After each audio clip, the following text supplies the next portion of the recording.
Okie dokie. Hello. Welcome to Sketchbook number 19. Please ignore my toothbrush. Please ignore the fact that I'm grievously ill and will be coughing halfway through this, inevitably. Anyway, Sketchbook 19. You got bird, fish, barrel, which is a Just Roll With It reference, which I got needlessly obsessed with, and then didn't for like the rest of the 3 months or so it took to finish this. Hold on, let me check. Started the 5th of August. I finished it today, which is Halloween. Those are the hyperfixations. Those are the favourite songs, which is interesting. And home, uni, home. Yeah. I started this like unfairly obsessed with D&D, so that's why the beginning is welcome to my fucking tavern. Sorry, I'm already feeling it with my voice. I've gotta try and do this. Anyway, that's the beginning. Chip J. Gill, which is just the beginning of this book in general. Oh, sugar. I forgot something. One sec. Just remembered I spent a good long while making a comic as well to do with Just Roll With It, so I needed to go downstairs and grab that, which I will talk through at the end. Yeah, I drew the beginning of this before I had gotten to this episode and Just Roll With It, so yeah. And then I got to the episode and it was quite sad, so I drew it while coping. And then I drew this to make myself happy again. Pretzel. They're so real. I love them. Oh, these are my future designs for them before Jay's leg got gnawed off. And before Chip got turned into an undead. Case in point, he should have my new design for him would have like a giant scar there or something. No, I haven't drawn them since he got turned into a skeleton. And then this is my future Gil, which I still actually stand by. I quite like it. Anyway, no, I'll go to the future Ollie design and then I'll show you the comic. Fish and chips. Yay. Yeah, that's it. There we go. That's my future Ollie design. You can see he's got a bird, fish and barrel choker, his belt, and then I think Chip's pants, which are based off Harlem. So yeah, hold on. Let me pause this, grab the comic. Editing! It's not editing, it's pressing pause on the recording and then turning around. Anyway, this is a little comic I did. I'm gonna talk as I flip through. You can pause to read if you want. Where I was just like, what if they somehow met their future selves? However, I didn't actually know anything about the future yet. Especially in regards to anything that's happened in the Black Sea as of late. But, you know, I'm keeping track of it. I'm still listening to the podcast. It's just I haven't made any art for it in a while. Because, I don't know, I don't really like the Black Sea arc, I'm not gonna lie. Not for, any fault of the creators or anything. I'm just it doesn't give me a lot of room to do my own stories because there's so many things I don't know. So, you know, can't really explore the world. Oh, this is my favourite panel. Look at them. This is actually ended up being really similar to the animatic in episode 111? No, 110. Which I found was really confusing. Have they seen it? Probably not. But I love them. This one's cute as well. The big pretzel and the little pretzel. Oh. Little Ollie asking Big Ollie what happened to his eye. That's a mistake, he shouldn't have a ring on.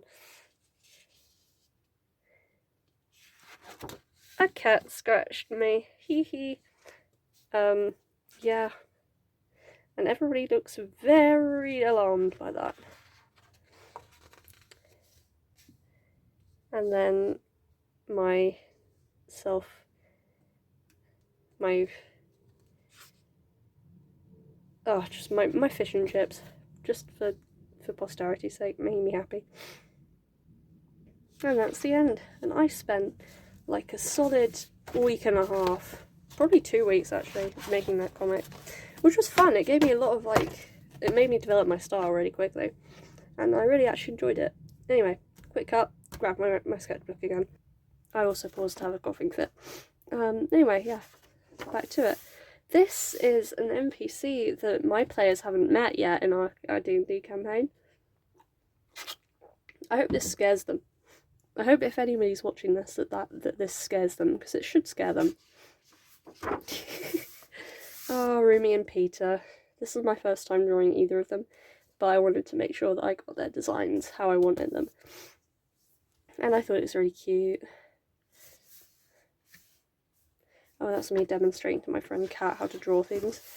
Oh, Peter, but kind of scary looking. I think because this sketchbook has a lot of pieces like this, I think this is like my favourite sketchbook that I've done. Because there's like full coloured, fully illustrated pieces, including backgrounds. Prime Defenders, that's William Wisp. I haven't finished Prime, I'm like 10 episodes into season 2. Superheroes aren't my thing, so I'm finding it real hard to get through it. Dakota, Vincent, hello focus, thank you. Rumi and Peter again, because they make me believe in love. Stool. Cute.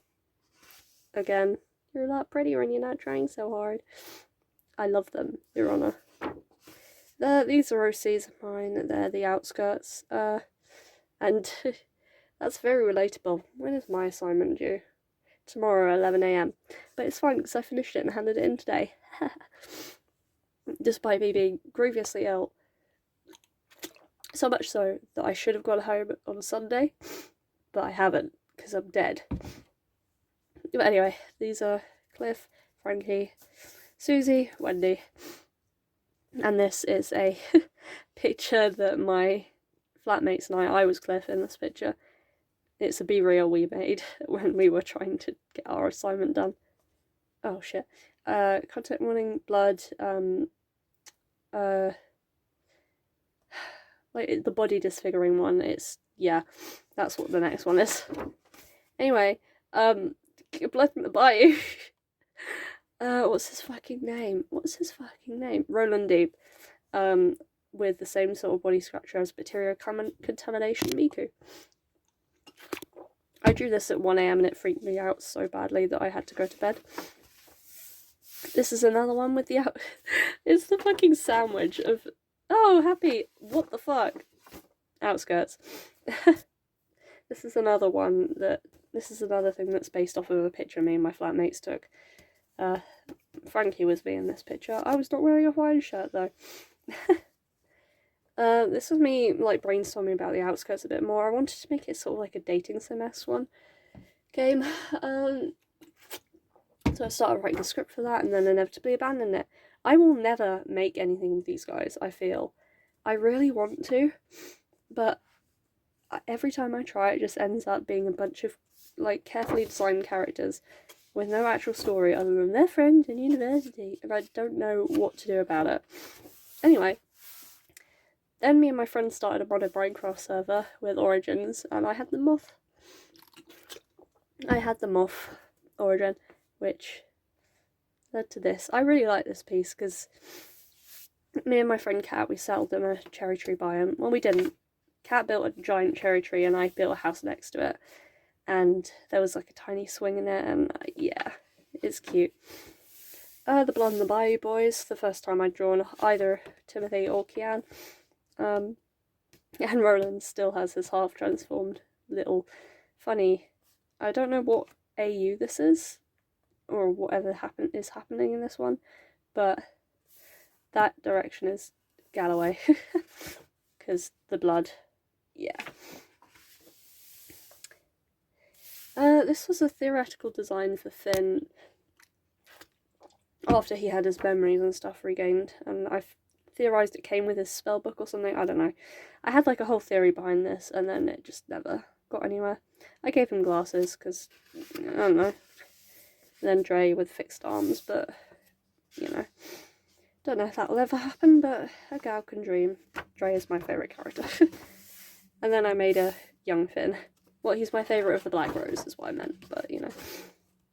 And then a younger Finn, because I don't know what I was on when I drew it, but he's exposing his slutty shoulders.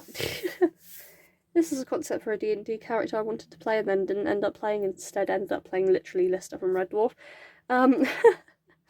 But she was a dark elf, and she was a cleric, I want to say? I don't know. And then this was her as a tiefling, in case my DM didn't like playing with dark elves. Because some people don't, because it's like D&D racism. So I made her also a tiefling. And this was for University D&D, but I ended up joining a campaign that was more sci-fi than fantasy, so yeah. This is my D&D character Morty with NPC that I want them to romance, Maria. And they have a Romeo and Juliet thing going on. I would explain further, but I want to reveal it all coolly in the campaign, and I know people in that campaign that watch my YouTube channel, so that's Morty. This is when I got to uni, so everything gets really uncreative from now on. I don't know why I put Gil in shorts and a t-shirt and had a meeting Can Gil. I don't know what's going on there. We're such good friends. That's the Prime Defenders Season 2 team. Oh god, my nose. That's Swan and Raven. Very old characters of mine, and probably will never be written, so. Jay with her leg, which I actually really like drawing. I love drawing prosthetics. And then that is Chip, but I didn't know how to skillify him. Then this is Blue Cap, who is an NPC in our campaign, and this is his new attire, made by Cat's character, who's giving him a thumbs up down there. This is said D&D character that is literally just Lister from Red Dwarf. He's just Dave. He has been nicknamed Sad Dad by the rest of my campaign, by the rest of my party.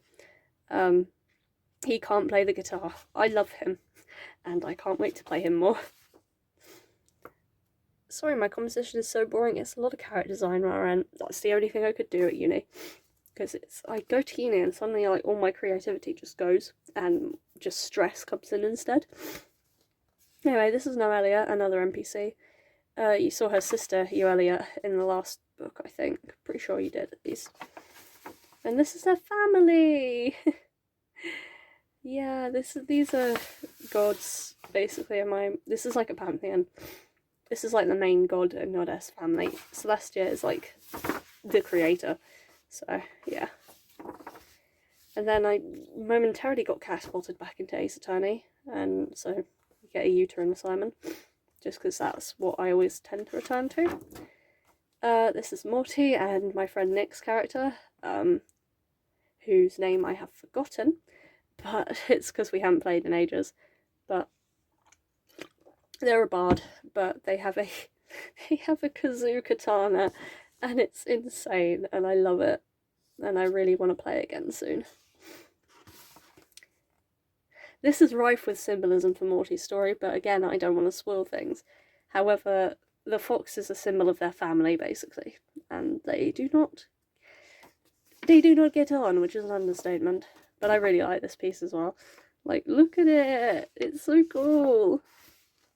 And then I had a momentary style crisis, where I just drew this very extravagant Victorian lady, and I actually really enjoyed it.